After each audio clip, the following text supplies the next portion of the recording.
Assistance at deployment ng PCG para sa traslasyon ngayong taon at sa mga apektado ng Bulkang Mayon ating pag-uusapan kasama si Captain Noemi Cayabyab, ang tagapagsalita ng Philippine Coast Guard. Captain Cayabyab, magandang tanghali po. Yes, good afternoon po, Director Cheryl, at po na sumusubaybay sa inyong programa. Ma'am, kamusta po ang paghahanda ng Philippine Coast Guard para sa inyong assistance sa traslasyon bukas?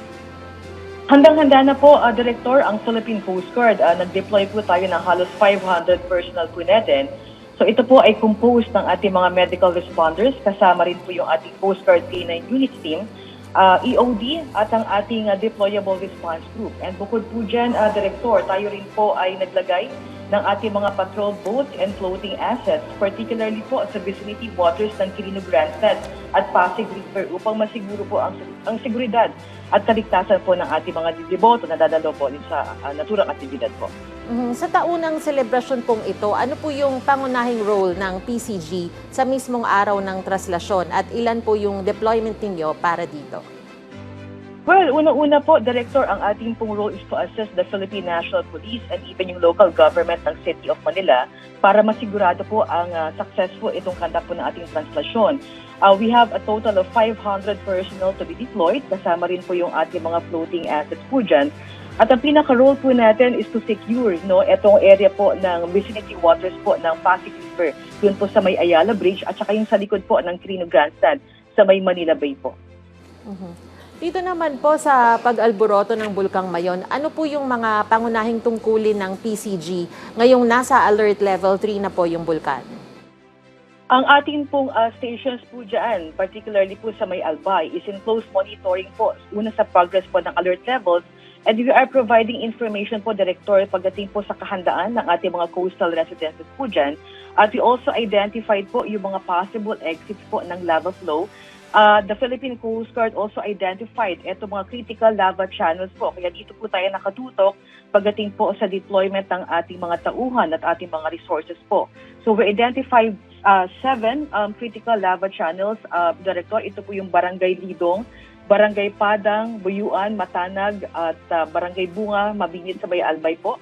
Sa Barangay San Roque, Barangay Uson, Barangay Mesi, Barangay Girangay, and Barangay Masarawag.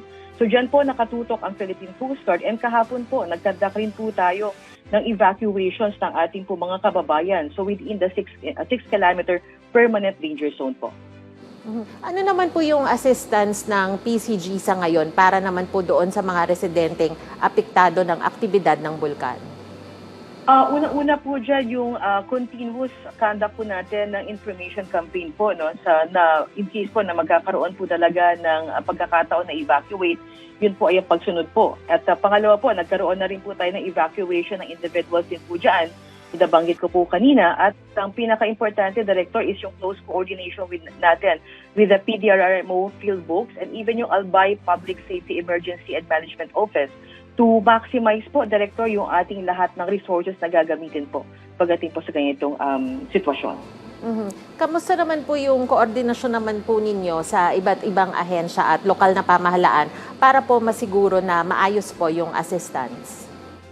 Yes, tayo po ay nagtalaga, Director, ng ating tauhan dyan sa PDRMO in particular at yung monitoring po natin sa fieldbooks.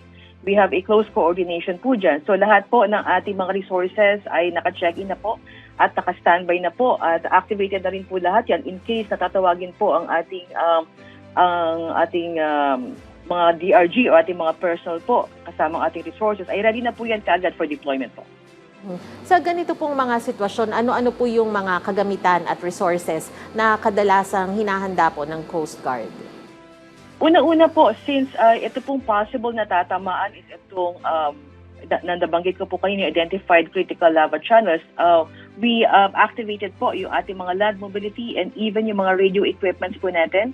We also activated yung mga deployable response groups. So bukod sa ating mga search and rescue teams po, meron pong mga nakaantabi dyan ng mga medical personnel, mga medics and nurses, kasama po yung ating mga ambulances and mga doctors. So in case may mga emergency and medical assistance po, we could promptly respond po kaagad, Director. Ano naman po yung contingency plan ng Coast Guard para sa mga susunod na linggo kung sakali pong tumaas muli ang alert level ng Mayon?